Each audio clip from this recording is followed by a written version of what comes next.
Ертамыз. Аха, болды. Қаз біраз жиналсын. Бірінші Камшат кірді, Ақтау.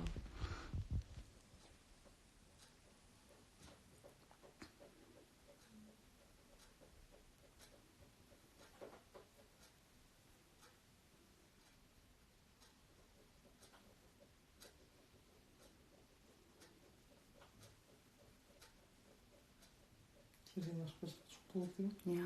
Ана жерді есті ашып шыққан ше? Есті ашып қояйық тогда.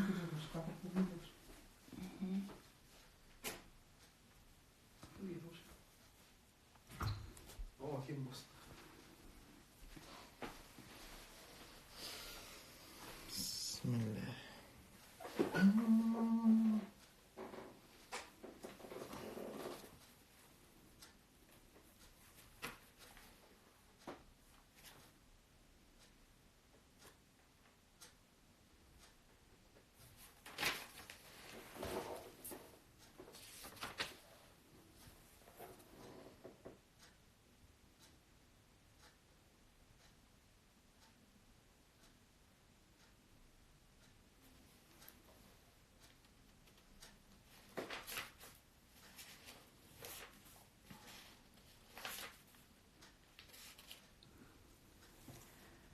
Сәлеметсіздер ме, достар? Бізде бүгін семинар, тренинг пен сыр сұхбаттың айырмасы. Біз комментарийді бүгін сөндірмейміз.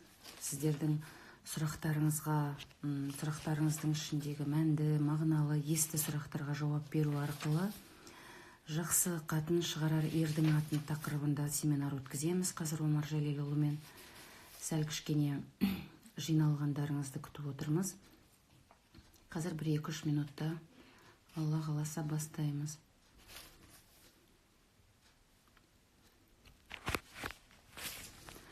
Прямой эфир 24 сағат сақталады. Ертең кешкі сағат 10-ға дейін кез келген уақытта көрсеңіздер болады.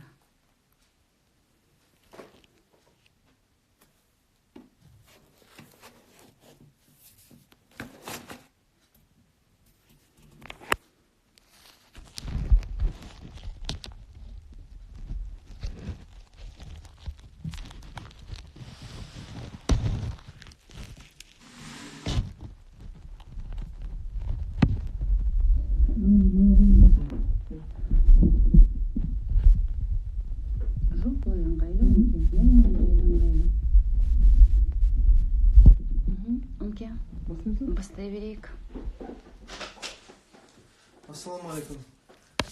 Құрметті сыр сұхбатқа қатысушы достар, бүгін біз сіздермен жақсы қатын шығарар ердің атын деген онлайн сыр сұхбатты бастаймыз. Жалпы тақырыпты өздеріңіз аңлап отырған шығарсыздар. Жалпы осы жақсы қатын деген кім? Жақсы қатынды қалай тануға болады? Жақсы қатын ол жүре бола ма, әлде ол туа бітті қасиеттерге негізделе ме? Жақсы қатынның ер адамның карьерасына әсері қандай деген көптеген сұрақтарға сіздермен бірге жауап беруге тырысамыз. Енді сіздер білесіздер, жалпы қазіргі кезде осы бір жақсы сөз бар. Әрбір ақылды еркектің, әрбір сәтті еркектің артында бір ақылды әйел тұрады. Сонда ер адам бас, әйел адам мойын деп те айтады, әртүрлі сөздер бар. Бірақ негізінен бір нәрсе анық. Ер адам қанша ақылды болсын, қанша ғалым болсын, егер әйелі жаман болса, алған қатыны жаман болса, оның аты ешқашан шықпайды екен. Сондықтан қазақ ердің атын дейді, не аты шығарады, не қатын шығарады деп кесіп айтқан. Енді қазір бұл сөздерге біреу ренжиді, біреулерге бұл құлақтарын тілдей тиюі мүмкін. Еркектер сонда біз атын шықпай ма деген сияқты әңгімелер айтуы мүмкін. Бірақ егер сабырмен байлап қарайтын болсақ, ер адамның өзі дауысы жай деп бәрі нетіп жатыр. Ер адамның өзінің аты шығуы ол әлбетте өзінің болған жарына тікелей байланысты. Өйткені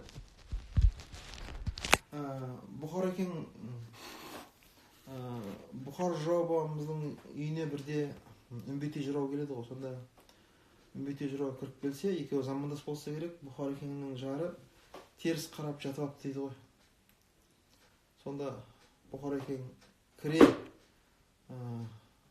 үмбетей жырау кіре жырды ағызып қоя берген ғой. Сонда айтты дейді ғой үмбетей жырау: үй сыртында ақыра тау, панасы жоқ болса бұл шіркін несі тау.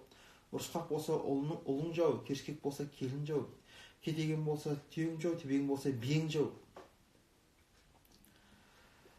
Кей сорлының қатыны күндіз ауру түнде сау. Балаң жаман болса есіктегі құлмен тең, қатының жаман болса қойныңдағы қаңтардағы мұзбен тең. Сай жылға батпақ болса өте алмассың, жастан шыққан жүрекке жете алмассың. Дүниенің жүзінде осы жаман деп өз үйіңнен кете алмассың. Бәйбішең аю болса аса алмассың, қара болса әйдеуге бата алмассың. Отбасың мейманға болса суық, еліңе жақсы жігіт атанбассың. Қосағың қосағармас қосақ екен, Құдайым осылай қосат екен. Тоты құс жарқанатқа пенде бопты, Бұхарым айтар менің осақ екен дейді. Сонда азуын айға білеген Абылай ханнан бұрын 7 ханды жебелеген Бұхардан үмбетей мін тауып тұрды. Неге? Өйткені Бұхардың айтып отыр ғой. Бұхарым айтар менің осақ екен дейді. Бұхарда басқа мін жоқ. Сонда қазақта айтады екен ғой. Бір жігіт айтыпты ғой. Хан алдына барсам, хан алады тілімді. Ел алдына шықсам, ел таппайды мінімді. Үйге келсем, итке берсем күнімді деген ғой. Сонда мына ер жігіттің аспанға шарықтап ұшып, қыран құс сияқты 8-ге шарлап, өзінің қырандығын, тұлпарлығын дәлелдейтін де өзінің отбасына байланысты екен. Немесе шымшық торғайда бұғып қалатын, немесе отбасынан бұғып ешқайда шықпайтын үй күшік жігіт болуда тағы да осы отбасына байланысты екен ғой. Сонда сол Бұхар жыраудың айтып отырғаны әңгімесі, еліңе егер дейді отбасы мейманға болса суық дейді, еліңе жақсы жігіт атанбасын дейді. Сонда мынау ер адамның өзі негізгі өзінің абыройы ол отбасына байланысты. Ол түзде әркім сыйлы болуы мүмкін, бірақ ер адамның нағыз бақыты, нағыз өзінің қадірі отбасында көрінеді. Егер отбасында қалған жары, әйелі қарау болса, салақ болса, үйіне кісі жоламаса, ол ер азаматтың әлбетте қоғамда өзінің абыройы болмайды екен ғой. Сонда Құранда айтады, ерлер мен әйелдер бір-бірлерінің киімдері дейді. Кейіннен бұны біздің Машһүр Жүсіп атамыз талдайды. Машһүр Жүсіп атамыз айтады, әйел адам дейді, ол ер адамның киім іспеттес дейді. Егер ол жақсы болса дейді, ерін бала шағасына, туған туысқандарына, айналасына, жалпы жұртқа жақсы қылып көрсетеді дейді. Егер алған әйел жаман болса дейді, ерін дейді, бала шағасына, туған туысқандарына, жалпы жұртқа жексұрын көрсетеді. Жексұрын көрсетеді. Сонда Машһүр Жүсіп атамыз айтады, Құдай оңғарайын деген пендесіне қатын лайықты жолықтырады дейді. Сонда пенденің оңғарылуы, яғни тасы өрге домалауы, әлбетте ол өзінің жарына байланысты. Сонда әйелі сыйламаған ерді ешкім сыйламайды дейсіз ғой, да? Иә, Майра көрсетеді ғой. Қадір кеткен жігіттің дейді, бетінен алар зайыбы дейді.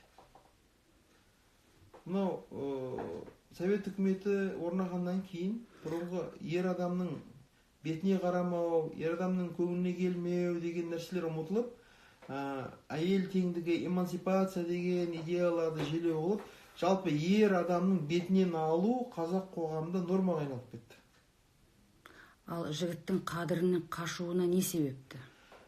Оның жаңағы өзінің әйелі сыйламау. Өйткені өзінің отбасында сый көрмеген ер адам, ол қоғамда да сый көрмейді.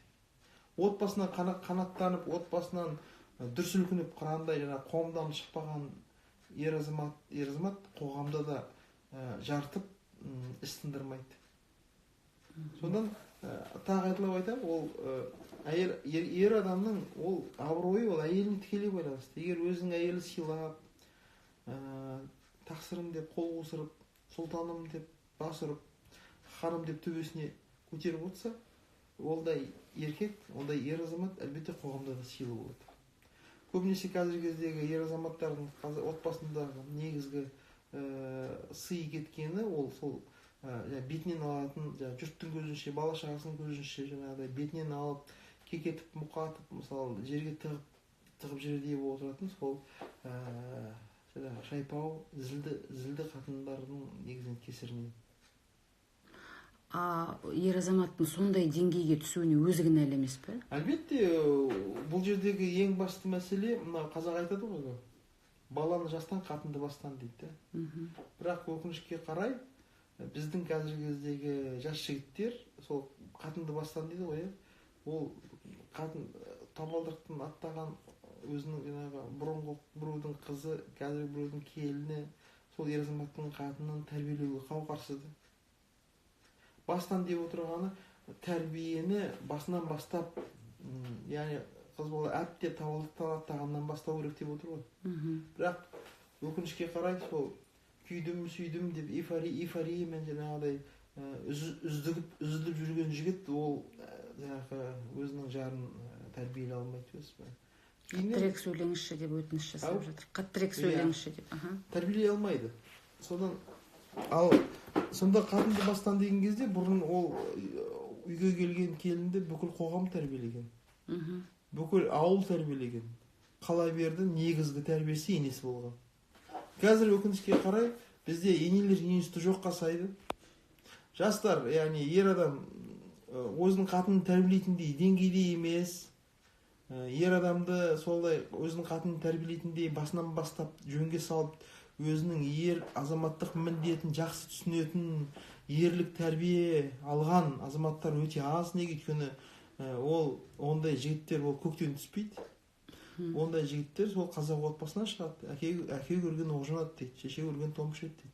Егер өзінің әкесі бүгежектеп өзінің әйелінің алдында төмен қарап отырған көрген ер бала әлбетте оны қайталайды. Ол да ертең бір әйелдің табанының астына түседі. Сонда бұл жерде қазір енді мен айтып отқан нәрселер ол жаңалық емес, бірақ бұның зардабы көрген істейді де, ертең мысалы оны ұлы қайталайды. Ертең сол шайпау жаңағы күйеуін сыйламайтын қатынның тағдырын қызы қайталайды. Сөйтіп жалғасып кете береді. Ал бұған тосқауыл қоятын әлбетте біздің қазақ мәдениеті. Қазақ мәдениетін бойымызға сіңірмей, ер азаматтар қатаймай, шынмендегі ер азаматқа лайықты тәрбие алмай, бұл проблема ешқашан шешілмейді. Ал өз отбасында бақытсыз болған еркек, ол бүкіл тарапта бақытсыз. Отан отбасынан басталады дейміз. Қазақ қоғамдағы қазіргі болып жатқан келеңсіздіктердің негізгі себебі ол отбасындағы келеңсіздікке байланысты.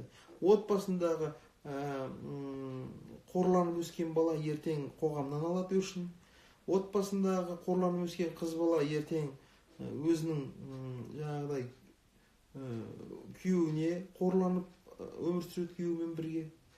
Қыса шыққан кезде біз не ексен соны орасың деген сияқты біздің қазіргі кезде қазақ қоғамындағы бүкіл проблемалар сол отбасынан басталады. Бірақ өкінішке қарай бізде қазір отбасында осы қордаланып қалған проблемалар шаш-етектен. Оны шешетін жол біреу-ақ, ол өзіміздің ата-бабаларымыздың дәстүріне қайтып оралу. Бірақ ол бізден не талап етеді? Ол бізден ерлік талап етіп отыр қазір. Өкінішке қарай біз сол ерлік мәселесі жетпей жатыр ғой бізде. Әрине сұрақ қойсаңыздар болады, себебі бүгінгі семинар сыр сұхбат деп айтқан болатынбыз. Сіздердің сұрақ қоюларыңызға байланысты жауап береміз. Сондықтан да есті, мәнді, мағыналы сұрақтарыңыз болса қойып отырыңыздар. Ал өңке үйде қаражатты кім ұстау керек? Әйел ма, жоқ ер азамат па? Негізінен қазақ айтады ғой, тапқан тапқандікі, бал баққандікі дейді. Содан ол ақшаны кім табады? Ақшаны негізінен қазақта өзі ақшаны, яғни малды еркек табу керек та. Еркек табу керек. Өзі қазақты классикалық отбасының моделі қандай? Қазақ айтады, мал таппайтын еркек болмайды дейді. Құрарын айт. Бала таппайтын қатын болмайды, тұрарын айт дейді.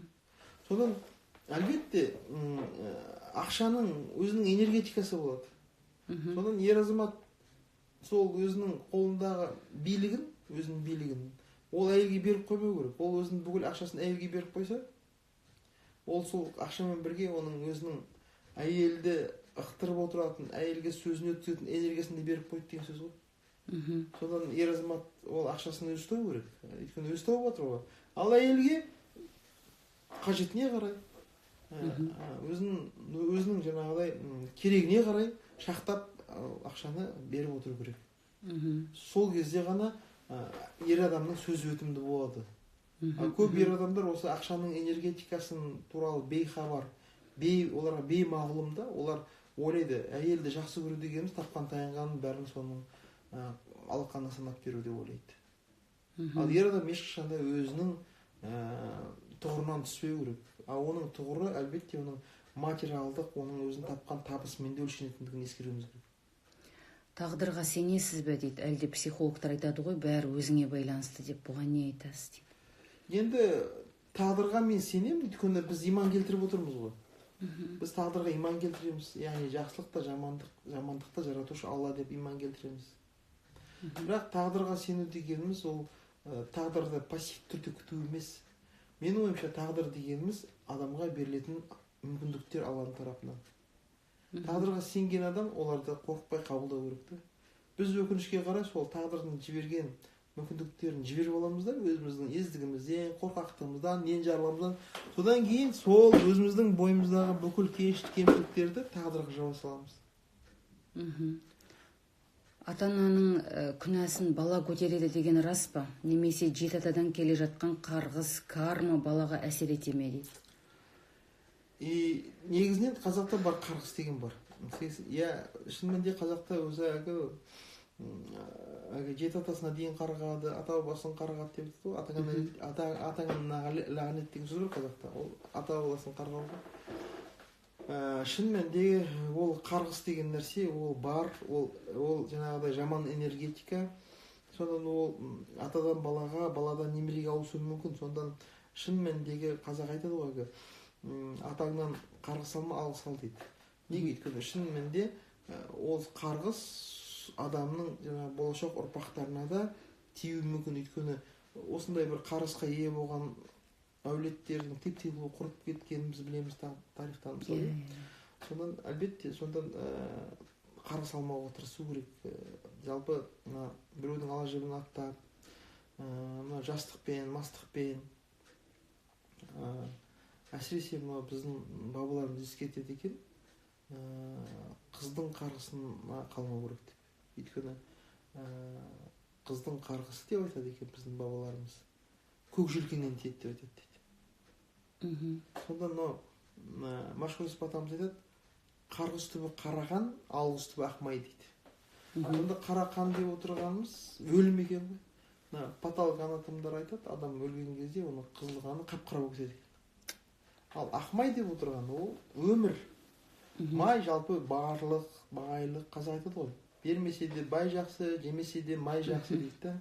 Содан алғыс алу керек. Алғыс алуға тырысу керек. Негізінен қазір ғалымдар айтып отыр ғой, адамның өзінің денсаулығы сол өзін қоршаған адамдардың позитив энергетикасына байланысты екен ғой.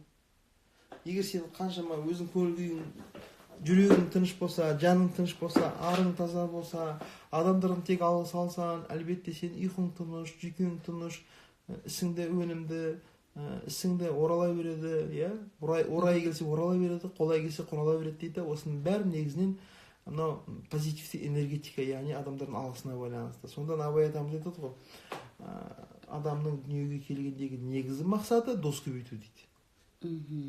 Тіпті дейді біреуге қастық сағынбастықтың өзі достықты көбейтеді дейді. Яғни ментальды деңгейде міндетті емес дос болу үшін мен біреумен барып достасу, тек қана сол формада емес, достасу, достыққа шақыру, жолдас болайық деп қолқа жасау, қонаққа шақырысу өз алдына. Ментальды деңгейде, яғни оймен болсын біреуге қастық сағынбау дейді, достықты шақырады дейді. Ал ер азаматтың атын шығаратын ол қандай қатын дейді? Енді қандай қатын дегенде, мен осы видеоларда айттым ғой, сонда Нұржан Ашубайұлының керемет сөзі бар. Бір қатын қинаумен қатын атақты. Осы видео шыққаннан кейін жалпы қазақ қоғамында үлкен резонанс болды негізінен. Өйткені қазақта қатын деген сөзден біз қорқып қалғанбыз, қатын деген сөзден жиіркеніп қалғанбыз. Қатын деген сөз біздің құлағымызға түрпедей тиетін болған. Неге? Ол сөз кінәлі емес, біз алыстап кеткенбіз ғой қазақ мәдениетінен. Сонда қазақтың әйелдеріміз қатын емеспіз деп шықты мысалы. Бұл енді абсурдтық жағдай. Шын мәніндегі ол қатын деген сөздің мағынасы негізінде императрица ғой. Қаған император, оның жұбайы, яғни императордың әйелі ол қатын деп аталған ғой. Тарихтан білесіздер. Сонда ол қатын болу мәртебе, ол статус деп біз ылғи айтамыз. Енді қазір қоғамның негізі құлағы бірде-бір үйреніп келе жатыр осы сөзге. Өйткені ата-бабаларымызда бұл сөз өзі норма болған ғой. Біздің лексикамызда норма болған. Сонда Нұржан Ашубайұлы айтады ғой, бір қатын дейді, сыйлаумен қатын дейді. Яғни асты үстіне түсіп, жалпақтап, жарамсақтанып қатын қылсын. Әйтпесе мүмкін емес. Оған күнде комплимент айтуың керек. Күнде жақсы сөз айтуың керек. Батыстың мысалы келіп отқан идеологиясы сондай ғой, әйеліңе күнде жақсы сөздер айт, күнде жалпақта, күнде жарамсақтан, жақсы сөздер айт, сыйлай бер дейді. Қазақ оны баяғыда айтып кеткен. Бір қатын дейді, сыйлаумен қатын дейді. Басқа жол жоқ, басқа қатын қыла алмайсың. Бір қатын қинаумен қатын дейді. Енді бір қатын бар дейді, оны сыйлауға да көнбейді дейді. Оны тек қана қинап, ұрып-соғып қатын қыласың дейді. Енді сондай. Енді сонда айтады, енді нағыз қатын дейді, сол қатын дейді. Har нәрсені ойлаумен қатын дейді. Яғни оны ұрмайсың, соқпайсың, оған жағымпазданбайсың, жарамсақтанбайсың, жалпылдамайсың. Ол әр нәрсеге өз ойымен жетіп отырады екен ғой. Яғни күйеуінің не ойлап тұрғанын, не қалап тұрғанын көзбен көріп, ішпен біліп отырады екен ғой. Міне сол күйеуін Абай айтады ғой, жүрегінің жүрісін хаттай таныр дейді. Жақсы қатын қандай болады дейді, Абай айтады. Жүрегіңнің жүрісін хаттай таныр. Бүлк өткізбес қалайша соқса тамыр. Жары үшін бір жанын пида қылып, білместігін бар болса қылар сабыр дейді. Жалпы ғалымдар айтады, әйел адамның өзінің дейді, осы өмірде дейді, қалыптасуы, осы өмірде өзінің бойындағы бүкіл күш қуатын дейді, жүзеге асыруы тек қана еркек арқылы болады екен. Сонда еркек ол әйелдің проекциясы екен ғой. Еркек арқылы әйел өз-өзін жасайды. Міне сондан осындай қазір ғалымдар идеялар айтып жатыр.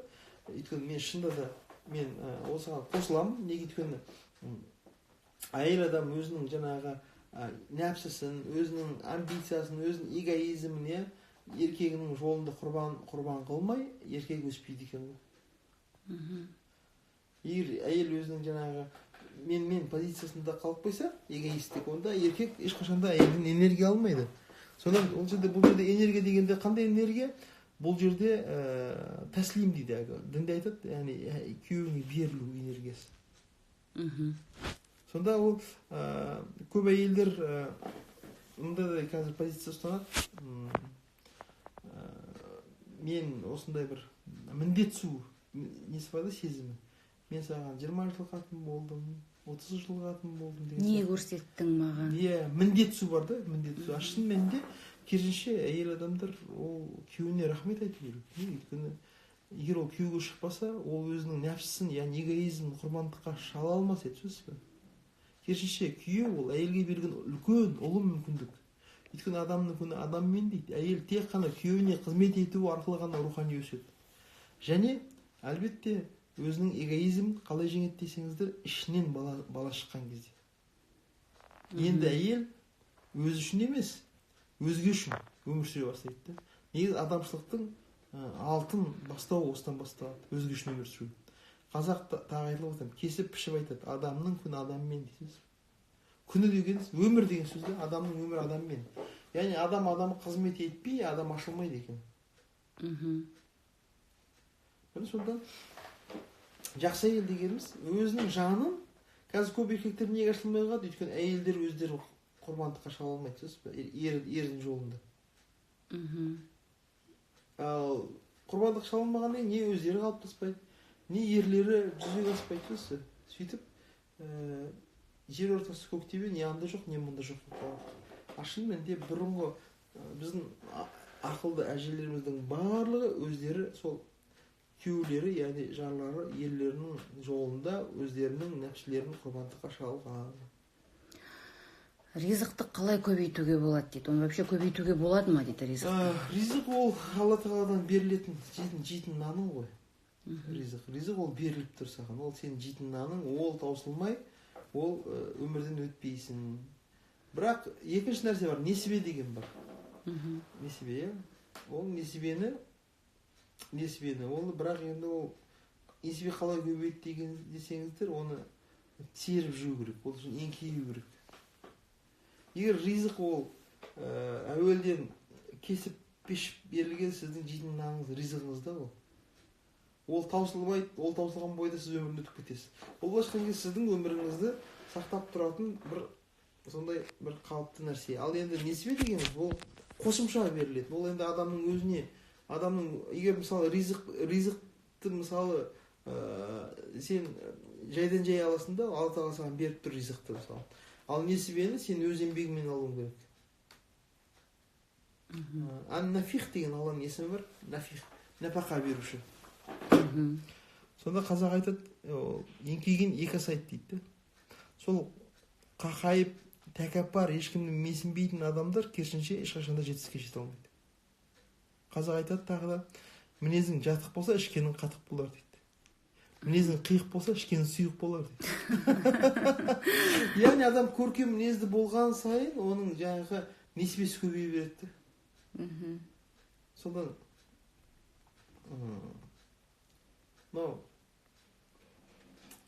сіздер білесіздер, атақты Қараменде би тобықтыларды бастап, Кеңгірбай бимен сол кішкене сөзге қап, тобықтыларды бастап, Тоқырауын өзенінің бойында, Балқаш бойында қоныс аударып.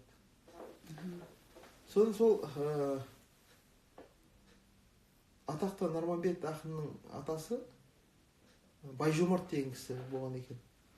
Сол Шыңғыстауда қалып қойған негізі, тобықтының негізі үлкен бір Шыңғыстауда қалды ғой, Разбайлар қалды. Сол Құнанбай бір күн естиді, Байжомарт байып кетті деп. Сонда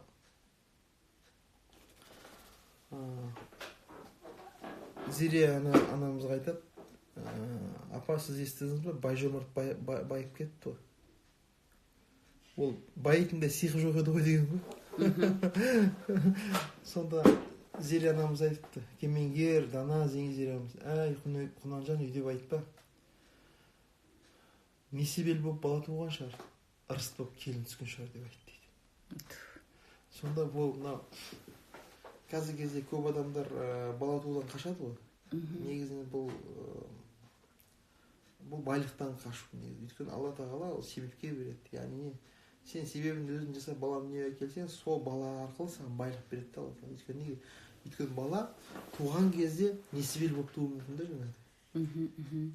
Ал үйге келген келін ырысты не ырыссыз болуы мүмкін. Сонда жаңағы қазақтың айтатын сол келіннің аяғынан, қойшын таяғынан деп айтады. Содан ол бұл былай қарағанда жай бір еріккеннің ісі, ермегі, ойын сияқты, бірақ бұл теория ғой, мақал деген. Сонда Карл Маркс деген олам айтқан ғой.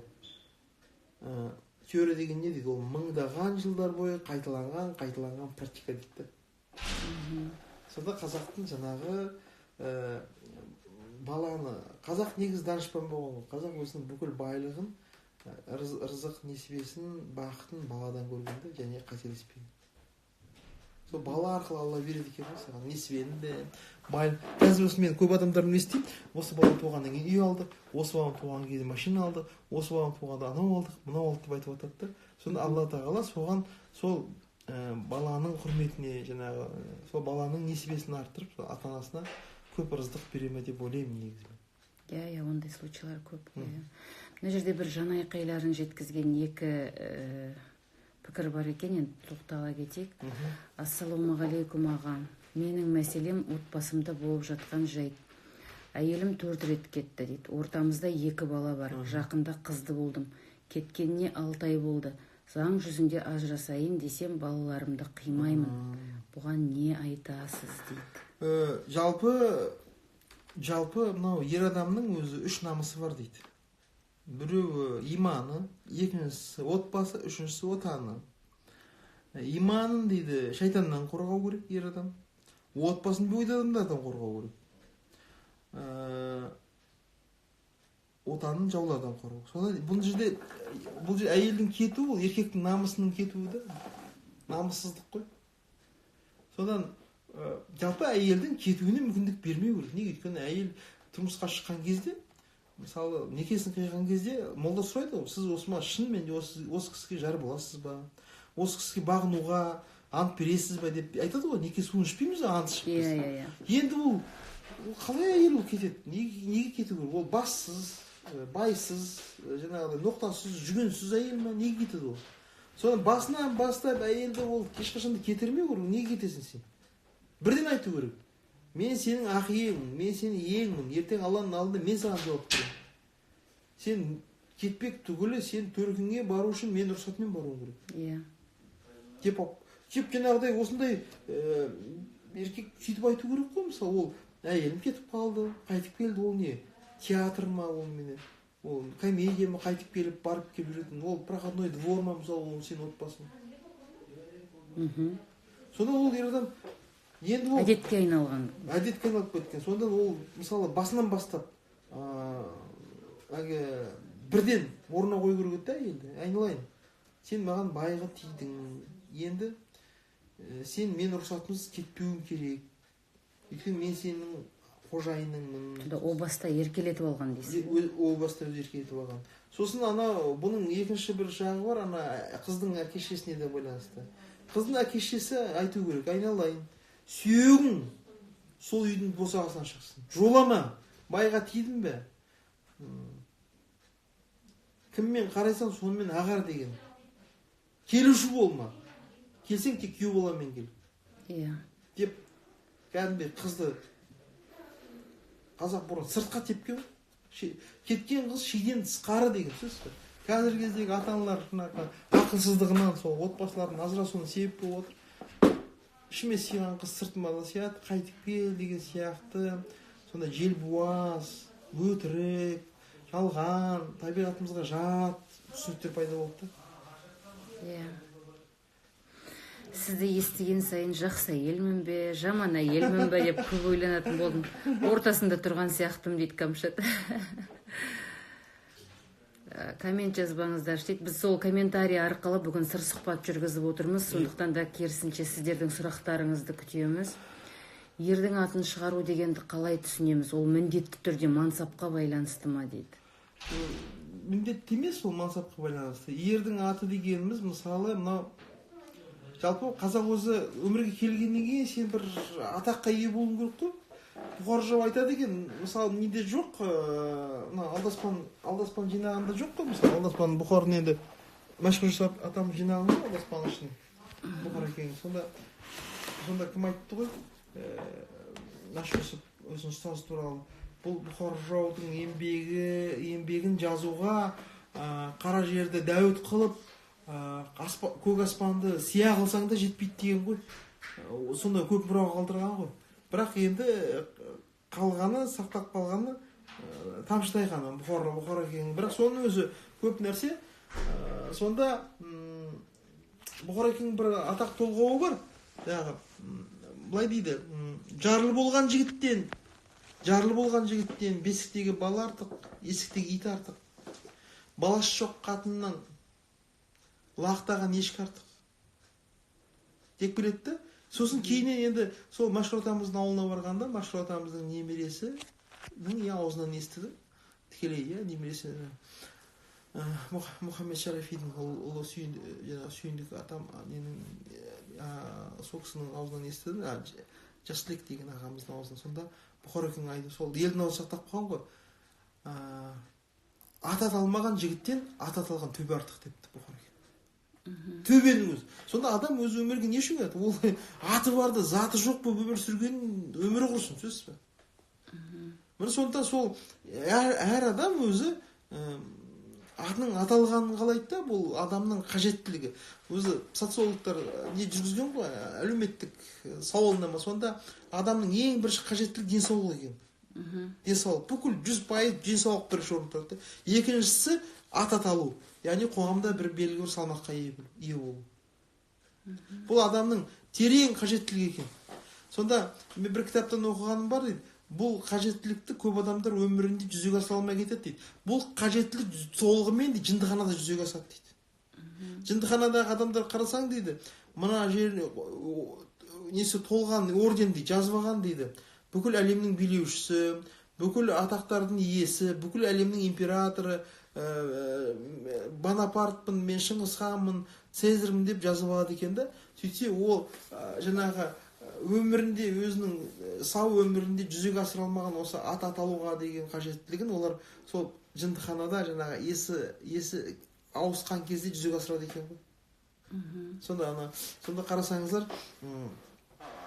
еркек адам, ер адам болсын, әйел адам болсын, ол ат аталу керек. Сонда қазақ тойға барғанның өзінде ол қазақ жаңағы жілікке, біреуді жілік бермейді деп ренжиді ғой негізі. Ол қате, өйткені ол қазақ ондай қарабайлыққа бармаған, ол қазақ жілікке таласпаған. Неге? Өйткені қазақ айтады, тойға барсаң тойып бар, баршаңнан қойып бар дейді. Сонда қазақ не үшін ренжіген дегенде, ал жілік тарату дегеніміз адамның статусын айқындау да, мысалы.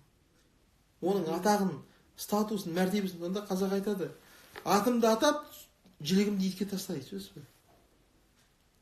Маңызды емес жілік, маңызды менің атым аталу дейді, сөз бе?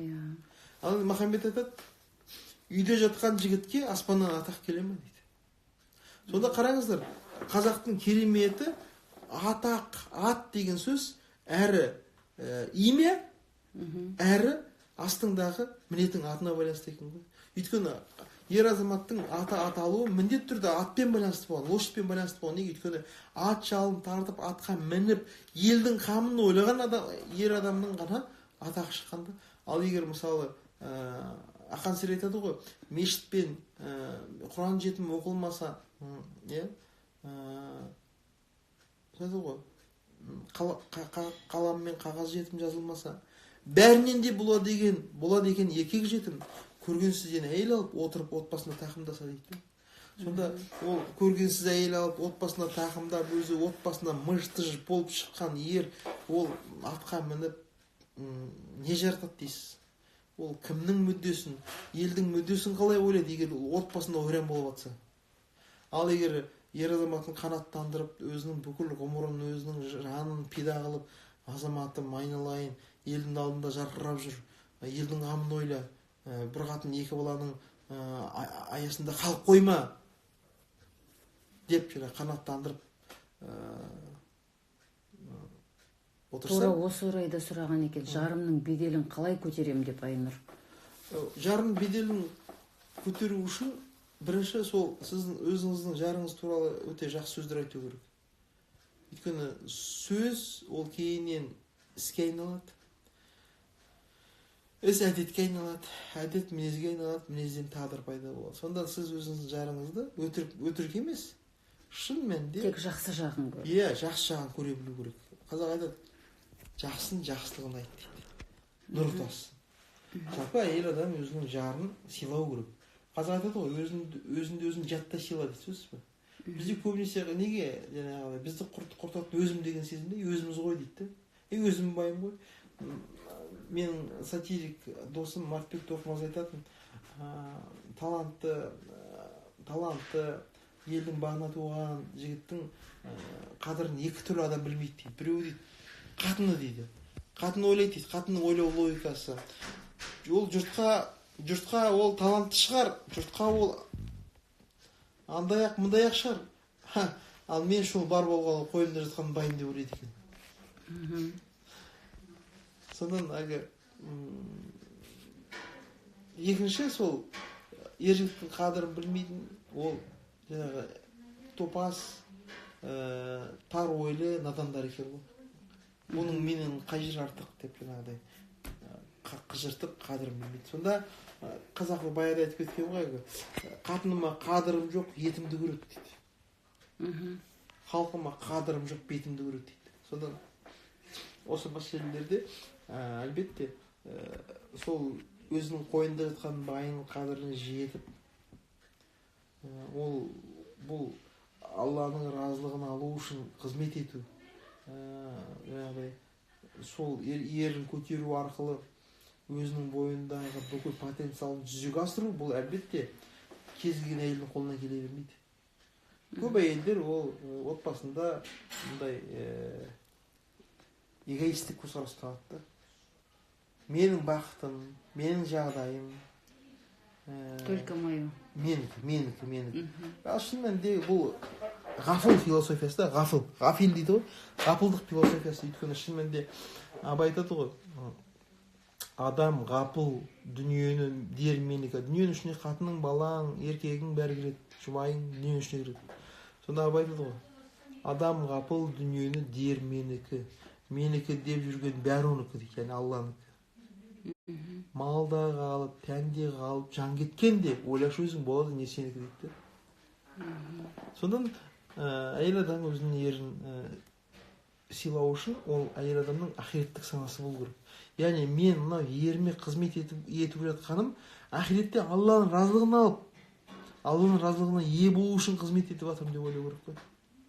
Ал қазір әйелдер айтады, 28 жыл болды саған тұрмысқа шыққаныма, сен маған не істедің? Қандай жақсылық қылдың сен маған дейді. Мен айтамын, міндетсің бе? Қатын болсаң өзің үшін, жақсылық қылсаң өзіңе, жамандық қылсаң өзіңе. Аспанға қарап оқ атпа, қайтпа. Жалпы кез келген қатын күйеуінің алдында міндетсінбеу керек. Керісінше күйеуіне рахмет ету керек. Егер күйеуі тимей, байға тимей қалса, мысалы, бойындағы потенциалын қалай шығарушы едің сен сыртқа? Сен бойындағы өзінің махаббатыңды, бүкіл адамшылық қасиеттеріңді біреуге қызмет ету арқылы ғана шығара аласың. Сондан күйеу ол әйелге берілген ұлы мүмкіндік. Құдайдың алдында маңдайын жарқырап, ұялмай тұру үшін берілетін мүмкіндік қой. Көп әйелдер оны түсінбейді. Олар күйеуін өзінің жаңа жеке басын бақытты қылатын. Керісінше бізде былай ғой қазір. Әйелі күйеуінің жолында жанын пида қылмайды. Керісінше күйеуі әйелінің жолында жанын пида қылып жатыр да. Ол рас. Ал сондықтан сол бір қатын екі балаға байланған еркектер елдің қамын ойлауға аса алмай жатыр да, бір қатын екі баладан. Сонда біздің жаңағы халқымыз қараусыз қазір. Неге? Мұқтаж болып отыр да, өзінің қамын ойлайтын ерлерге. Ал ерлер ол қайда шығады? Ерлер әлбетте өзінің жаңағыдай Тұрмағанбет Тіслеуов айтады ғой. Аға деген ініні жаным десе болады, ерін күткен қатынды ханым десе болады дейді. Біз қазір көрінген қатынға ханым дейміз ғой мысалы. Жоқ, ол ханым деген сөзді өзінің байын қандай күтетін адамға, қатынға ғана айта аламыз біз дейді Тұрмағанбет. Сен егер сен өзі айтады ғой, байыңды қандай күтсең, ханым боласың. Хан сияқты сыйласаң.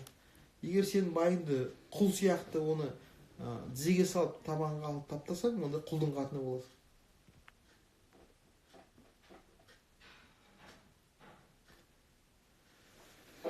Ал ренжісіп қалған жағдайда кім бірінші кешірім сұрау керек, және кім қандай қадам жасау керек? Кім мысалы ол ренжіскен кезде былай. Мен өзім ойлаймын, әділет деген болу керек та, әділет. Мысалы, қолмен істеген мойнымен көтерді. Кім кінәлі? Кім кінәлі? Сол бірінші кешірім сұрау керек. Кім кінәлі деген сұраққа қазақ мәдениеті былай жауап береді. Екі ұрысып қалған адамның қайсысы ақылдырақ болса, сол кінәлі дейді. Өйткені ол қазақ айтады ғой, білмегенді кешірмесең білгенін қайсы дейді. Сондан ол бұл жердегі мәселе ситуацияға байланысты кім нақты кінәлі емес, мәселе кім ақылдырақ, сол көп кінәлі. Өйткені ақылды адам ешқашан да конфликтке бармайды.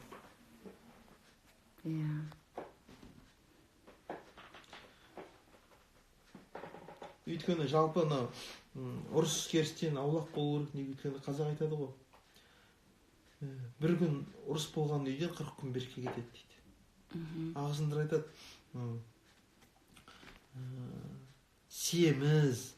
семіз, толық, май сыртына шыққан, жаулықтан дейді, жаулық, соғыстан дейді. Арық, әлжуаз, бейбітшілік артық дейді. Жолдасым өзімді елемесе не істеуім керек дейді. Бұл жерде мұндай бар, Луиза Хейді мен оқимын, бұның алатын жерде бар, алмайтын жерде бар, соны айтты ғой. Егер әйелін дейді, күйеу елемесе дейді, ол әйелі өзін сыйламағандықтан дейді. Әйелі өзін, егер сен айтып, өзін сыйласаң жат жанынан түңілер дейді. Әйел адам өзін сыйлай беруі керек. Сол кезде күйеуіңіз сізді сыйлайды. Яғни өзін сыйлау деген не?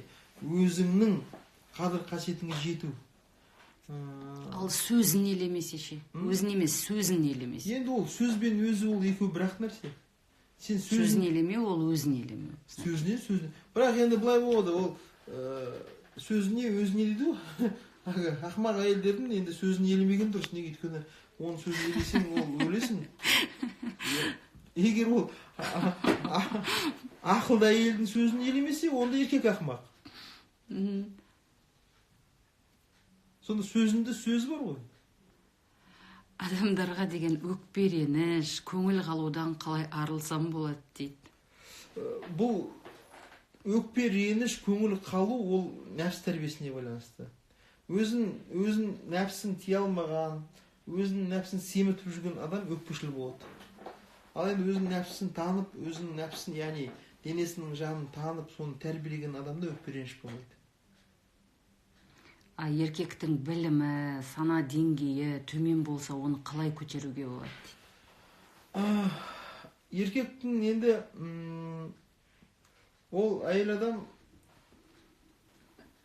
егер ол туа бітті сондай не болса, туа біттін адам болса, оны көтере алмайсың.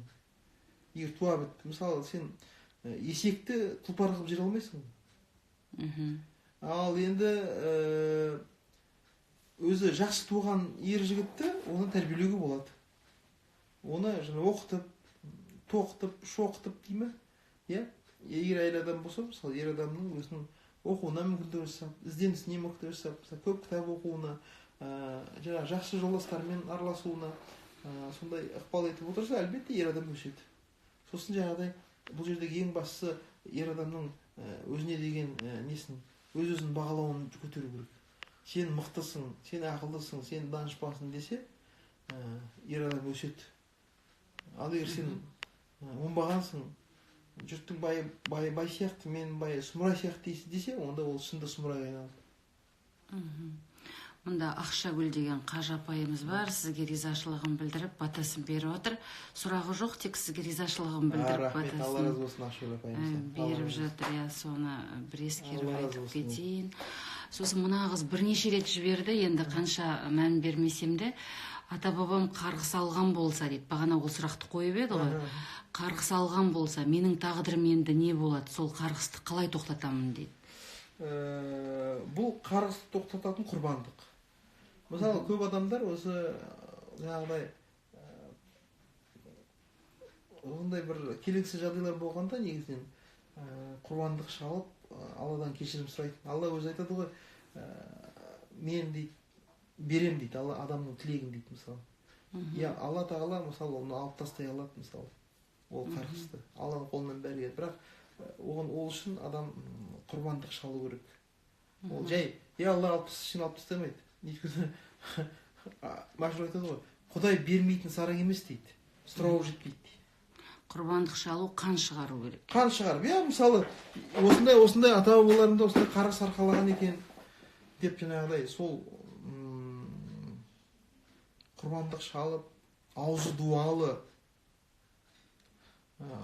хафиздерден, қарилерден, сол ата бабаларына арнап хатім құран түсу керек. Сол кезде Алла қаласа, сол аузы дуалы ақсақалдар батасын қылса, Алла тағала өзі тағдырды өзгертуші ғой. Ақтаулық Камшат сұрайды, періште алтын көрсе жолдан таяды деген мақалды қалай түсінесіз? Жалпы мұнда осы Хусусул Анбия деген еңбекте ғой, бір оқиға бар.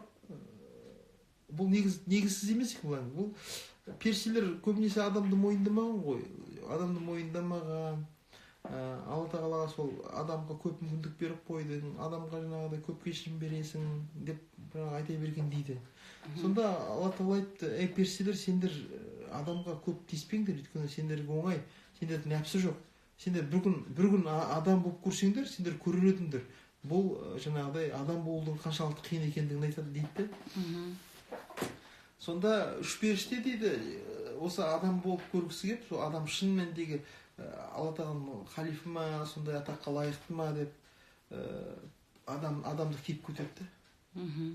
Сонда біреуі дейді, үшеудің біреуі бірден бас тартқан екен. Өте ақылды періште болса керек. Жоқ депті, бұл жүкті мен алып жүре алмаймын, бірден бас тартам, жоқ, мен шынды мойындадым, шынды Алла ұлықсың, өзіне халифаны, адамды жаратқан, бұл адамның жүгі ауыр екен депті. Мен анау нәпсінің азғыруына, шайтанның азғыруына шап тұра алмаймын. Мен бірден деп бас тартып, адам кейпінен бас тартыпты. Енді екі періште жаңағыда адам кейпіне енген екен. Сөйтіп олар жаңағыдай алтынға қызығып, адам ғой еді, адам кейпінде. Алтынға қызығып дейді жаңағыдай. Қазынаны толап, бір сұлу әйелге, күйеу бір әйелге қызығып, сонымен зина жасап, белшесінен батады да, неге? Бір күннің ішінде.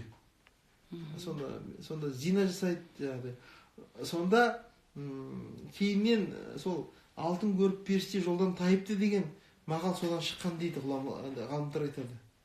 Яғни бұл жерде періштенің өзі адам кейпінде, әлбетте періштеге алтын құны 5 тиын ғой, мысалы, періште онда нәпсі жоқ қой.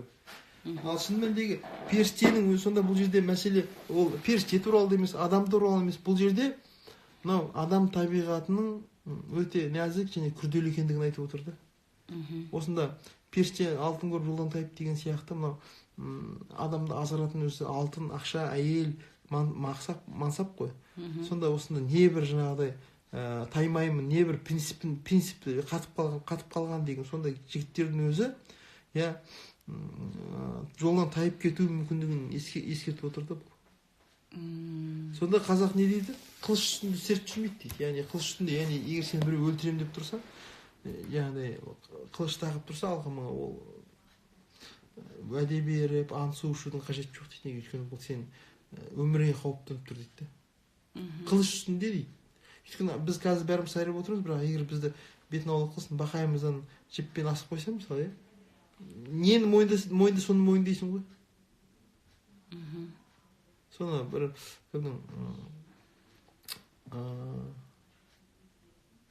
француздың бір ұлы суретші туралы фильм болған ғой, сонда осы мәселе өте жақсы ашылған.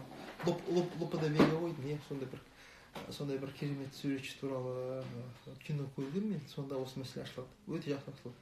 Сол өзінің кезінде жаңағыдай жұрттың бәрін жаңағыдай асып, қорқытып, еврейсіңден мойындатып, кейіннен инквизицияның отына тастаған кардиналдың өзін, сонда бір кісі айтады, кардинал, сен олар еврейлер емес, сен оларды бекер қинаватсың, өйткені сені қинаса, сен де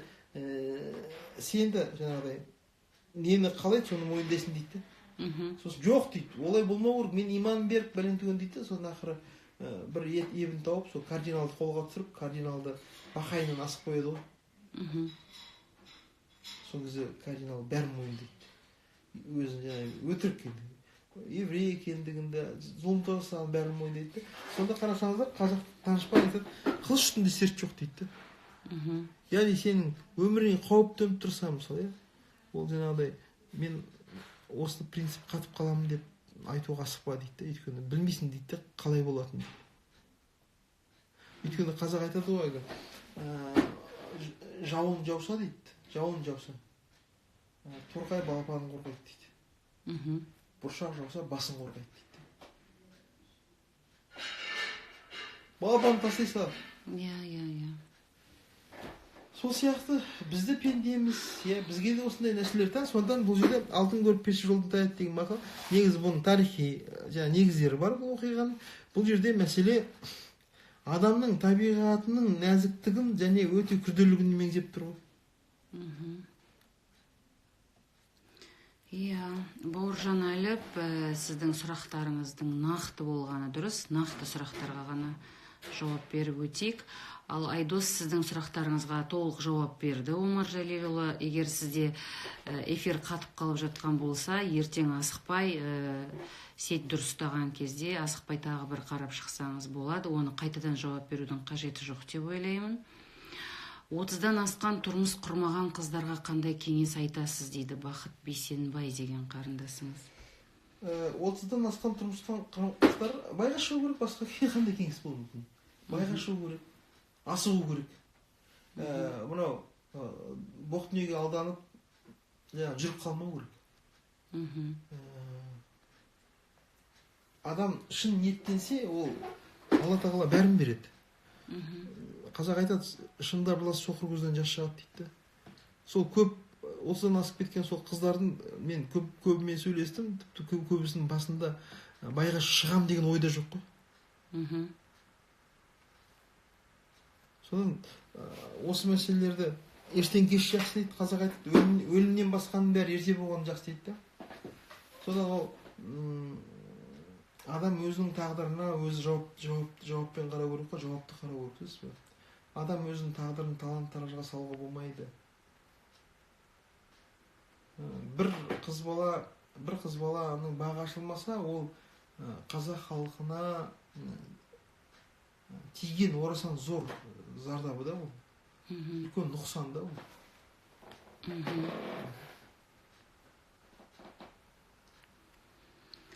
Отбасындағы әйел мен өнердегі әйел міндетін қалай қатар ұстап тұруға болады дейді.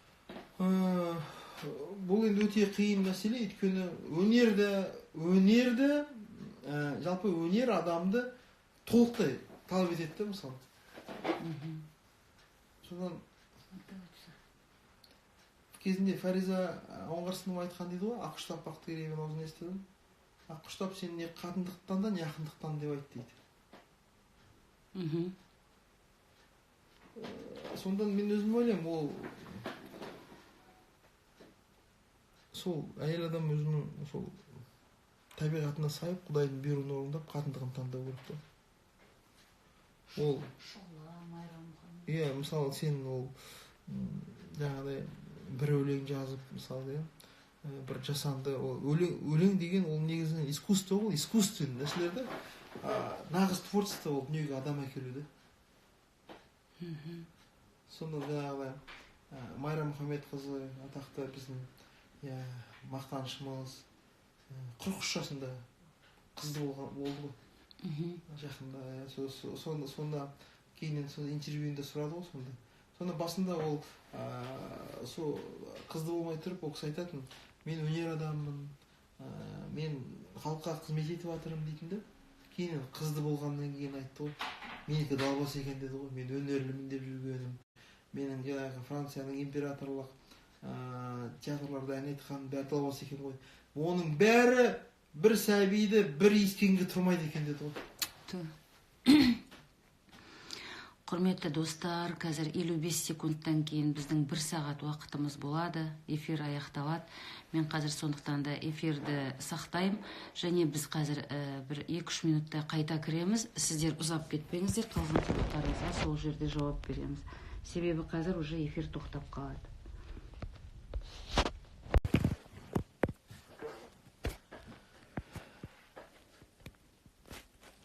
Кірдік сөйтіп бір-біріменен нетіп жатыр, сөйлесіп.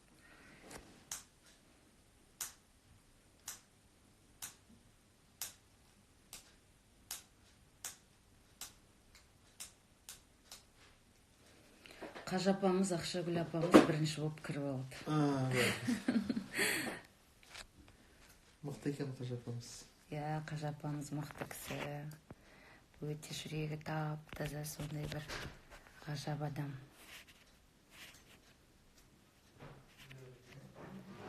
Айдос, сіздің сұрағыңызға толық жауап берілді.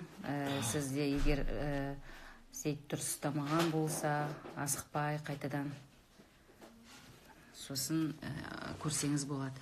Өмке, несібелі, салиқалы ұрпақ өмірге әкелу үшін не істеуге болады дейді? Жалпы,